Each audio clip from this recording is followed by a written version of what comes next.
اللہ کے نام سے شروع جو بہت مہربان نہایت رحم کرنے والا ہے۔ ناظرین، اگر آپ نے آج کا درود شریف نہیں پڑھا تو پڑھ لیجئے صلی اللہ علیہ وآلہ وسلم، اور چینل پر نئے آنے والوں سے گزارش ہے کہ وہ چینل کو سبسکرائب کر لیں۔ حضرت صالح علیہ السلام قوم سمود کی طرف نبی بنا کر بھیجے گئے۔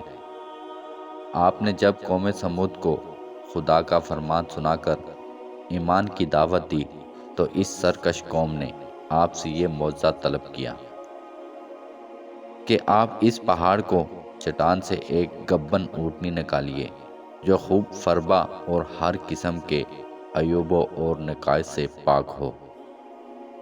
چنانچہ آپ نے ایک چٹان کی طرف اشارہ فرمایا تو وہ فوراً ہی پھٹ گئی اور اس میں سے ایک خوبصورت اونٹنی نکل پڑی جو گبن تھی، اور نکل کر اس نے ایک بچہ جنا، اور یہ اپنے بچے کے ساتھ میدانوں میں چرتی پھرتی رہی۔ اور اس بستی میں ایک ہی تالاب تھا جس میں پہاڑوں کے چشموں سے پانی گر کر جمع ہوتا تھا۔ آپ نے فرمایا، اے لوگو، دیکھو یہ معجزہ کی اونٹنی ہے، ایک روز تمہارا تالاب کا پانی یہ پی ڈالے گی اور ایک روز تم لوگ پینا۔ قوم نے اس کو مان لیا۔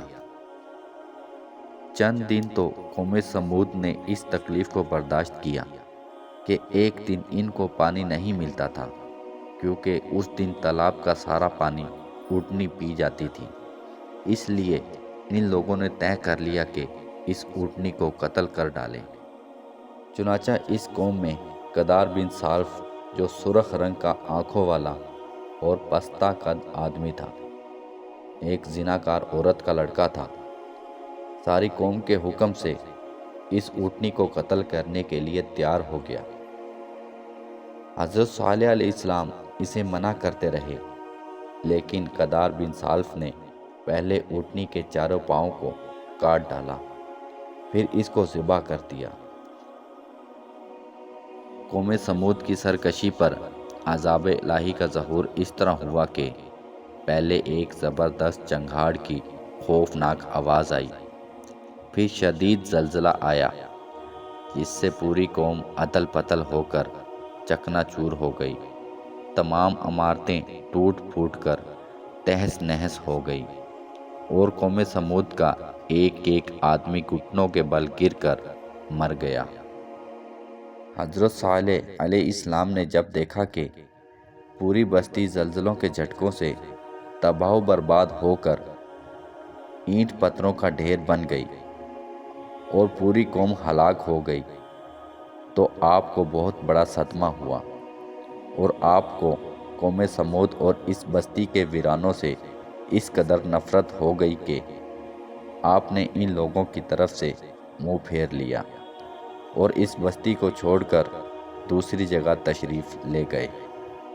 ناظرین، اس واقعے سے سبق ملتا ہے کہ جب ایک نبی کی ایک اونٹنی کو قتل کر دینے والی قوم عذاب الہی کی تباہ کاریوں سے اس طرح فنا ہو گئی کہ اس کی نسل کا کوئی بھی انسان روئے زمین پر باقی نہ رہا، تو بھلا وہ قوم اپنے نبی کی آل و اولاد کو نعوذ باللہ قتل کر ڈالے گی تو وہ بھلا عذاب الہی کے قہر سے کب اور کس طرح محفوظ رہ سکتی ہے؟ ویڈیو دیکھنے کا شکریہ، اپنا خیال رکھیے گا، اللہ حافظ۔